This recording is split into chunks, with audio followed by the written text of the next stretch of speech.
Walo ka balay og dili pito ang nasunog niadtong Biyernes pitsa 18 ning bulan sa Abril 2025.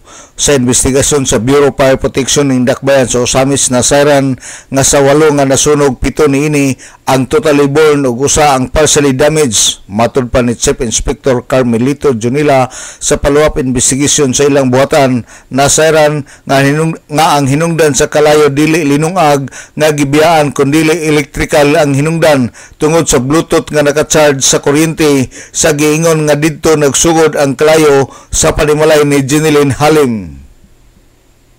Kay kung naglungag o gibiyaan, so mabalikan dayon unta. Pero based sa sir, sa report sa ato ang investigator nga gabi na nakabalik ang katong tag-iya atong nakapuyo atong nga balay. And then so giingon niya nga wala siya nga gibiyaan nga giluto. So kato daw time nga nakitaan siya atong witness nga naa siya sa abuhan, mo to'y time nga pagpalong niya sa katong mga baga sa iyang nga abuhan. Dayon ay siya nilakaw. So na-eliminate na nato tong sir, suspetsa nga gibiyaan tong iyang nilungag. Pero unsay posible hinungdan sir? Ang isa sa possibility natong gitan-aw sir is ang sir, ang electrical. Kay ang i-statement sa katong gapuyo sa katong origin sa sunog nga na siya gibiyaan nga Bluetooth speaker nga gi-charge before siya gilakaw. So usa to sa possibility nga mahimong source pod sa sa sunog. Si City Fire Marshal Carmelito Junila.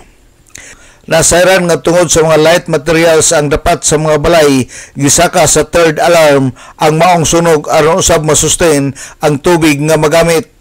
Og adunay 7 ka fire truck nga responde, usa gikan sa Clarin, usa sa Tangub City ug usa sa fire volunteers og 5 ang gikan sa Osamis City Fire Station. Sa 8 ka panimalay nga nasunog, 5 niini ang nasakop sa barangay Banyadero og 16 ka individual ang nabiktima sa maong sunog niadto nakalabayng Biyernes Santo pitsa 18 ning bulan sa Abril mga alas 3 ang takna sa hapon. O kasamtangan nga naa karon sa ilang mga paryente nagpuyo ang mga biktima. Sa pagkakaroon ang nagunang panginahanglan sa mga biktima mao ang pagkaon, mga sinina og uban pa.